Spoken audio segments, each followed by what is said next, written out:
Olá, comunidade florestal. Seja bem-vindo ao nosso primeiro episódio do podcast PPGF. Conheça o que está por trás da ciência florestal. Hoje temos um episódio muito especial em comemoração do Dia do Engenheiro Florestal no Brasil. É com grande alegria que damos início a nessa nova jornada de troca de ideias, de aprendizado, de reflexões. Nesse episódio que conduz a entrevista é nosso colega Washington Duarte, doutorando do PPGF, e nosso convidado é o ilustre professor Antônio Batista, atual coordenador do programa. Vamos juntos nessa conversa, que promete muito conteúdo, visão crítica e esperança para o futuro da nossa área. Bora ouvir?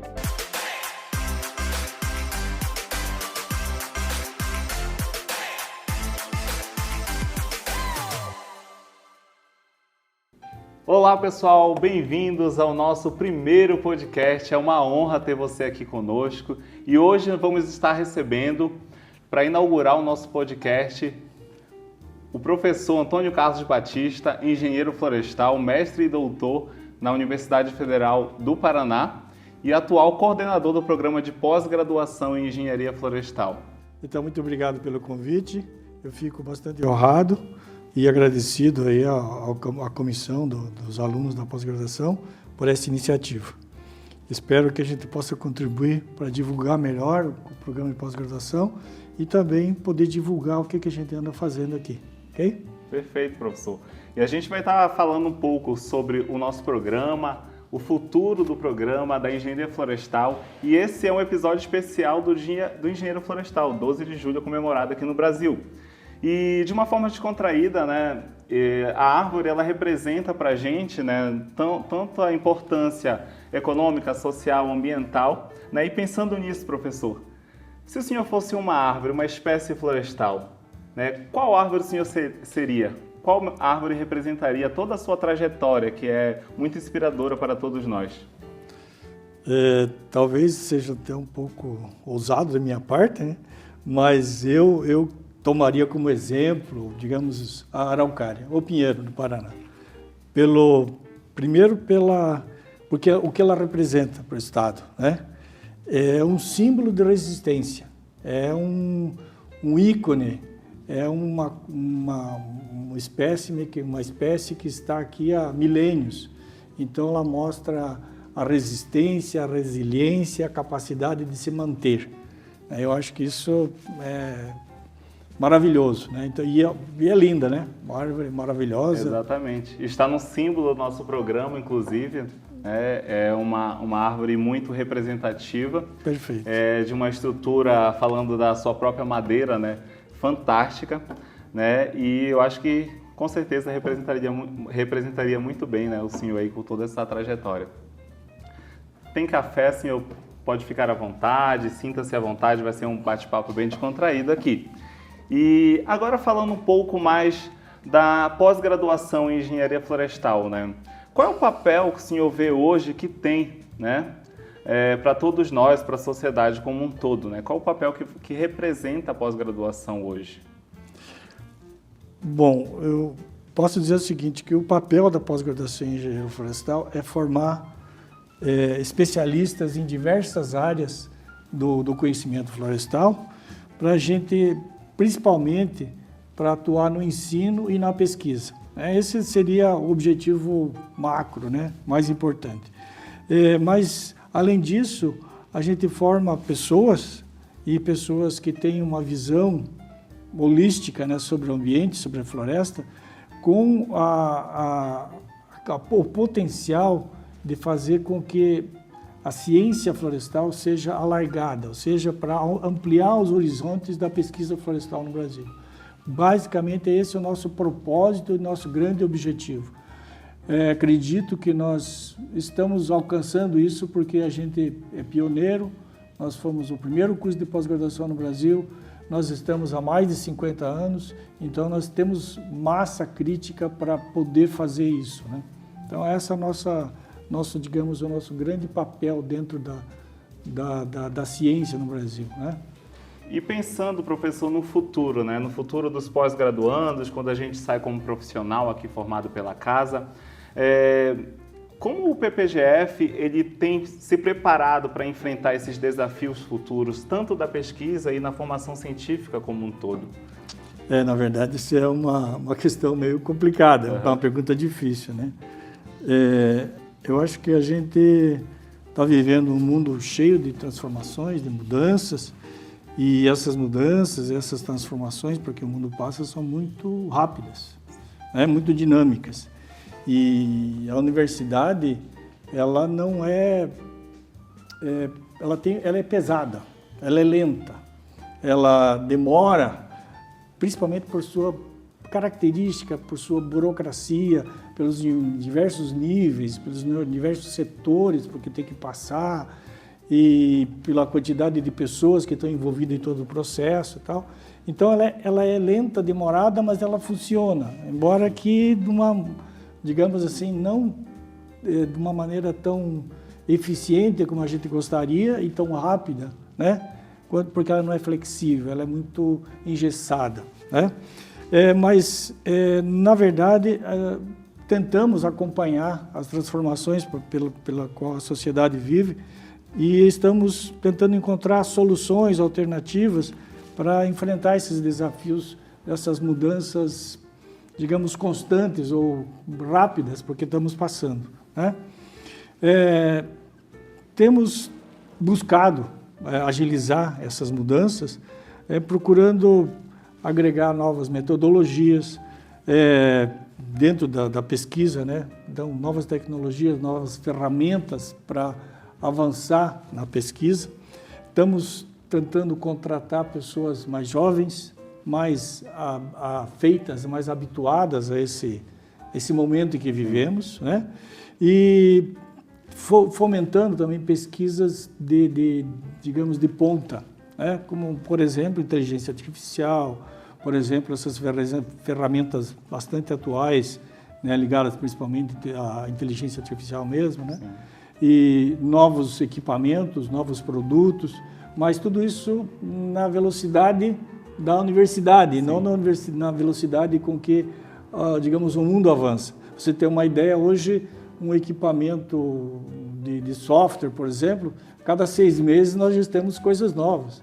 E a universidade não consegue alcançar isso, né? Então, essas dificuldades que a gente tem. Sim, mas, de qualquer forma, a gente está cada vez mais tentando aproximar isso e avançar, né? Junto com o que é a demanda da sociedade, né? Isso, embora que a gente sempre corra atrás, né? Mas estamos buscando, com certeza. Sempre caminhando. E eu vejo muito que hoje a necessidade dos programas de pós-graduação serem interdisciplinar, né?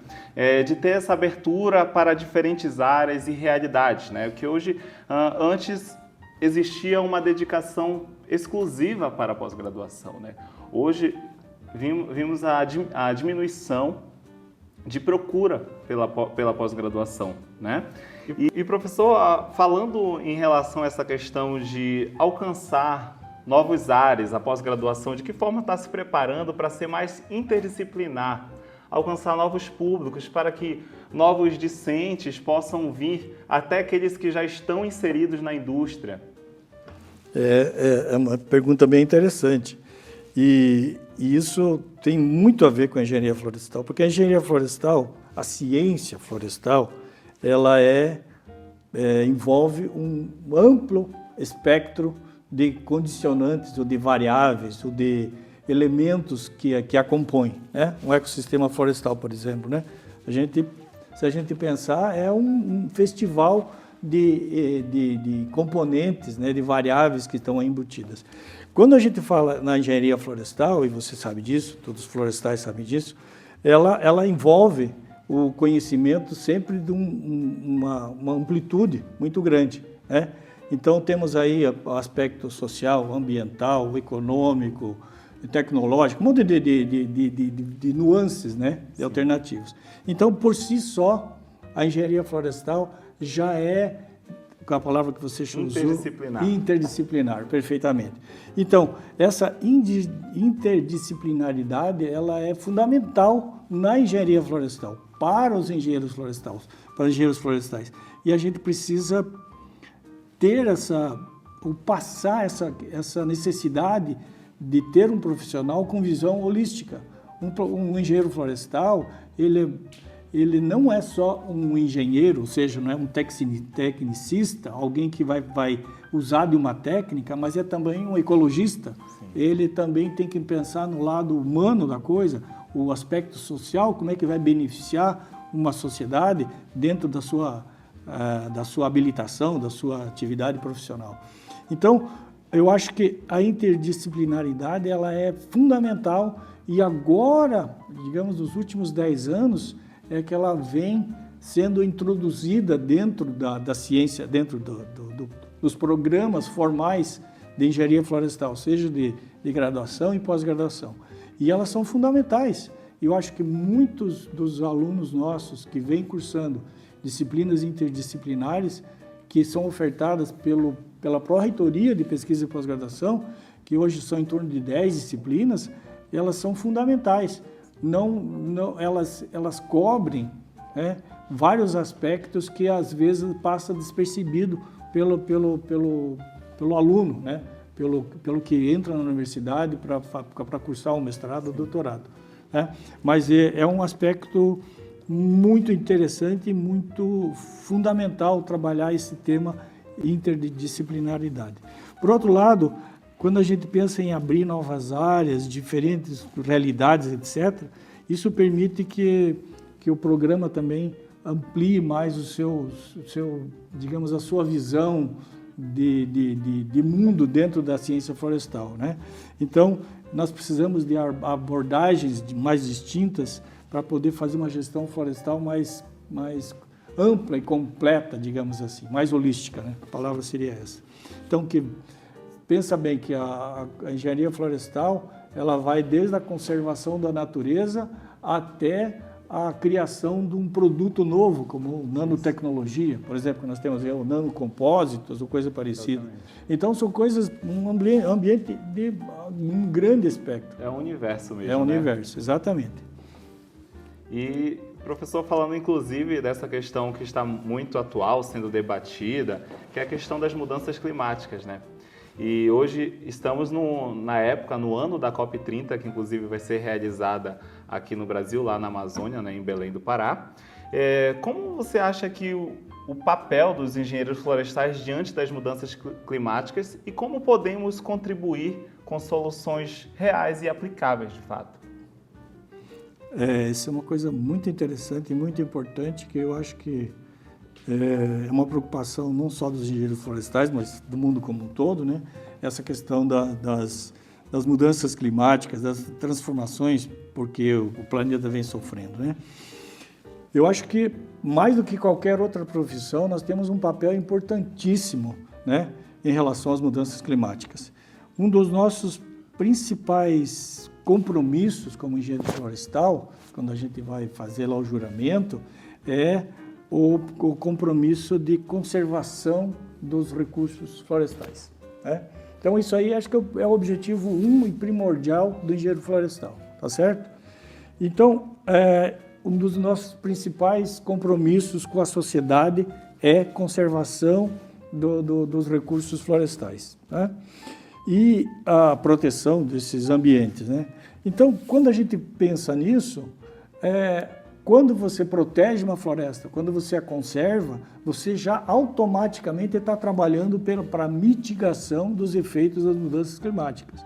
Então, se a gente fizer bem o nosso papel de engenheiro florestal, de conservação dos recursos florestais, de proteção desses recursos, nós já estamos automaticamente atuando para mitigar os efeitos das mudanças climáticas, né?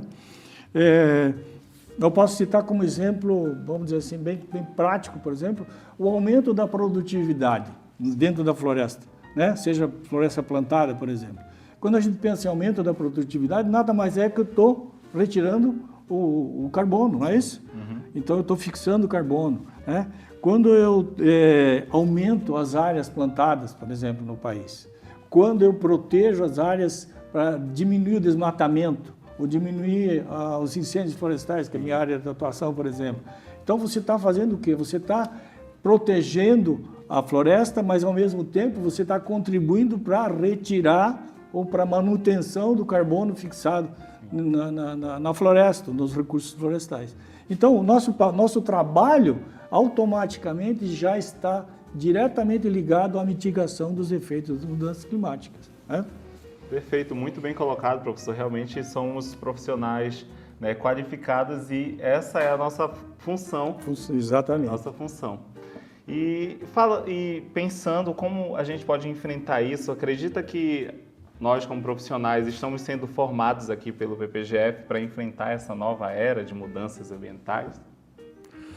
É bem interessante isso. Eu acho que isso também serve para toda a sociedade, né? Na verdade, todos nós como cidadãos do mundo, estamos aprendendo a conviver com as mudanças climáticas. Nós estamos aprendendo, nós estamos nos adaptando. E isso é um dia a dia. A cada momento nós temos, as nossas ações têm que estar voltadas, ou têm que estar antenadas nas mudanças climáticas. Vocês, não sei quem é curitibano, ou quem é paranaense. Eu sou do Pará. Então, provavelmente a tua realidade seja um pouco diferente, sim. Mas há pouquíssimo tempo atrás, vamos ver aqui, 5 anos atrás, 10 anos atrás, as questões da temperatura, por exemplo, né? Então, até o Curitiba tem todo mundo diz que Curitiba tem todas as estações do ano num dia, mas na média, nos últimos 5 ou 10 anos, os invernos praticamente desapareceram no Paraná. Sim. Ou seja, é nítida a mudança, a alteração. E de repente temos um inverno rigoroso, com ondas de frio bastante extensas e intensas. E isso claro, é evidente que alguma coisa está acontecendo. Mesmo que haja questionamentos, que haja visões diferentes quanto ao nível de mudanças ou coisa parecida, está aí, o problema está aí. E o que nós temos que fazer? Nós temos que botar mais casaco, nós temos que mudar nosso ponto de vista com relação a como nos comportar no dia a dia. Então, a sociedade em geral tem que fazer isso. Mas você falou um ponto muito importante. Como é que a gente está trabalhando dentro dos nossos programas de pós-graduação? Primeiro é mostrar a realidade, né? É vivenciar isso dia a dia. Segundo, é que nós precisamos ter consciência disso, dessas alterações, e isso é o trabalho que nós fazemos como pesquisadores. Então, muitos levantamentos, diagnósticos, inventários, avaliação do clima, do microclima, ela serve exatamente para isso, para a gente mostrar o que está acontecendo. Quer dizer, mostrar realmente em números quantitativos, né? Levantamentos que mostram, por exemplo, as mudanças drásticas que estão acontecendo nos últimos 20, 30 anos em termos de clima e que afetam, de modo geral, toda a sociedade, mas em particular no caso de ambiente, né? Então, as florestas, espécies, aparecimento, desaparecimento de espécies, a dificuldade com relação a incrementos que mudam drasticamente em função da alteração dos regimes hídricos e de temperatura, né? De umidade de temperatura. Então, tudo isso nós registramos quando a gente avalia o passado e o presente, né? E isso já é um papel importante que nós fazemos para a sociedade, é mostrar, olha, isso realmente acontece. Você pode dizer que não, que existem teorias diferentes, mas no dia a dia você vai constatar que realmente está acontecendo. Isso é uma coisa muito importante, alertar a sociedade sobre essas modificações. Isso a gente faz no dia a dia dos nossos trabalhos de pesquisa, né? Excelente, professor. E agora para que o pessoal de casa possa conhecer melhor o nosso PPGF aqui, da Universidade Federal do Paraná, quais são os campos de pesquisa que o PPGF atua? Bem, é uma questão muito interessante que a gente, inclusive, vem trabalhando muito nos últimos meses com relação a preenchimento do currículo, do relatório para CAPES, etc. Nós fomos pioneiros, né? Falei para você no começo, nós começamos a pós-graduação no Brasil. Tanto do mestrado como do doutorado, fomos os primeiros, E justamente por isso nós demos as cartas, digamos assim. Então, o que acontece é que, lá nos anos 70, quando começou o curso o mestrado em engenharia florestal, estabeleceu-se que nós íamos trabalhar 4 grandes linhas de pesquisa. Silvicultura, manejo, economia e tecnologia de madeira. Isso começou nos anos 70 e praticamente todas as escolas que vieram depois continuaram trabalhando nesse mesmo viés. Nos anos 80, nós criamos o curso de doutorado. E nesse momento, nos anos 80, nós criamos mais uma linha de pesquisa, que é conservação da natureza. E até hoje dura essas 5 linhas de pesquisa. Tá? Então, conservação, silvicultura, manejo, tecnologia e economia, certo? O que trata, quais são as pesquisas que realizamos dentro disso? A silvicultura envolve todas as pesquisas, os projetos de pesquisa que estão relacionados desde a semente, a característica da semente, a qualidade da semente, as variações que existem dentro da semente, até a colheita. Sim. Então, todas as etapas que envolvem o plantio, a colheita, o beneficiamento de sementes, a produção de mudas, tratamento no viveiro e lá no plantio definitivo, né? Todas as práticas, exatamente, melhoramento, práticas silviculturais, tudo mais, tudo isso é silvicultura. Aí nós temos a área de manejo. Manejo o que é? Basicamente é quantificação, dimensionamento dos nossos produtos florestais, né? Então tudo que vem do inventário, diagnóstico, levantamentos e, além disso, a avaliação para prognoses futuras, né? Então é a gestão do patrimônio da floresta implantada, digamos assim, né? E depois nós temos a conservação da natureza, que é o quê? A conservação, na verdade, é basicamente estudar o papel ecológico dos ambientes florestais, toda a ecologia relacionada entre os seres que habitam a floresta, o ecossistema florestal. Daí vem a descrição de espécies, a dendrologia, a fitogeografia, conservação de fauna, conservação de ecossistemas hídricos, conservação de água e solo, tudo isso aí é conservação da natureza. A parte de economia, basicamente, é o quê? É a quantificação, a valoração dos produtos florestais, produtos madeireiros, como quer que seja, né? E a tecnologia é toda a pesquisa que se realiza a partir do produto que sai lá da floresta. Sim. Então, eu tenho a madeira propriamente, eu tenho os produtos florestais originados da madeira, eu tenho os produtos que a floresta produz que não são produtos madeireiros, tudo isso aí que pode ser transformado, né, na tecnologia. Então, industrialização, basicamente. Né? Faltou alguma? Não, acho que são todas essas. Né? Então, a gente vê quão diverso então, aquele amplo espectro, né, que você tinha comentado. Exatamente. Quão diverso é esse mundo da engenharia florestal, né, e o nosso programa bem estruturado e com profissionais referência nas suas áreas. E, professor, para a gente encerrar essa conversa, que mensagem hoje, falando, né, já pensando no Dia do Engenheiro Florestal, o senhor gostaria de deixar tanto para os estudantes, para os pesquisadores e os profissionais da engenharia florestal nesse 12 de julho?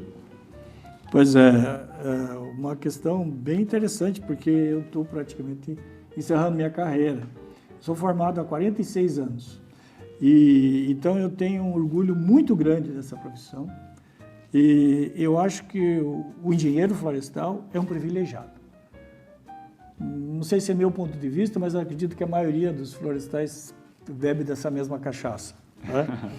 A natureza é o nosso campo de trabalho, veja isso. A natureza é o nosso campo de trabalho. Existe coisa melhor? Tem muita gente que sofre no dia a dia, trabalha loucamente e se sente bem quando vai para a natureza. Não, nosso campo de trabalho, nossa oficina, nosso escritório é a floresta. o ambiente florestal, né? E nós temos como missão principal conservar e proteger os recursos florestais, né?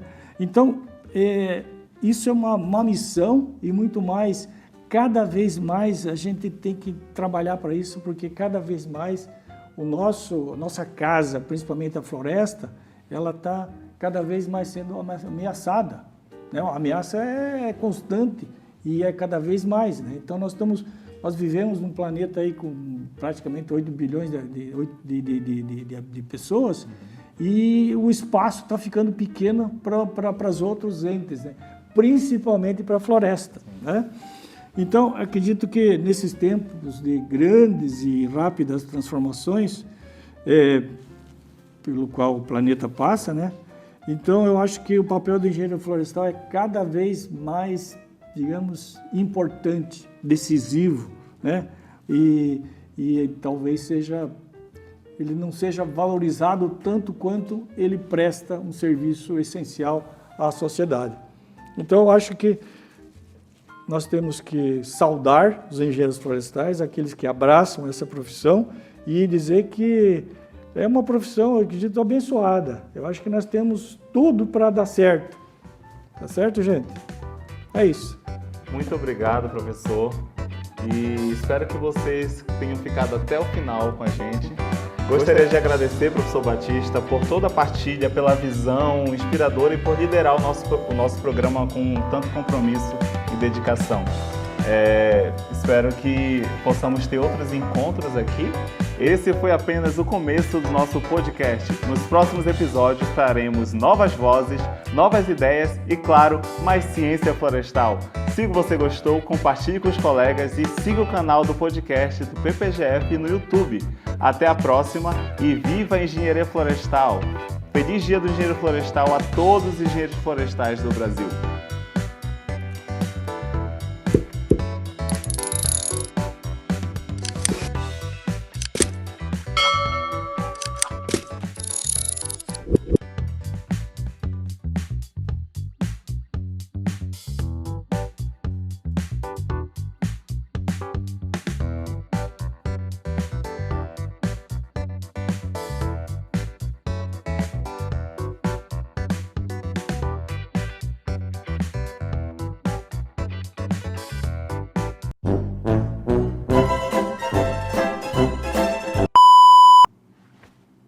Quer fazer outra? Não. Quer fazer outra? Não. Vamos lá, mais uma. E divulgue o nosso canal do podcast. Vou gravar de novo essa parte. Beleza. Tá? Vamos de novo. Vou agradecer de novo, professor. Esse foi apenas o começo do nosso... Depois a gente grava separado esse aqui. Tá? Já parei no meio.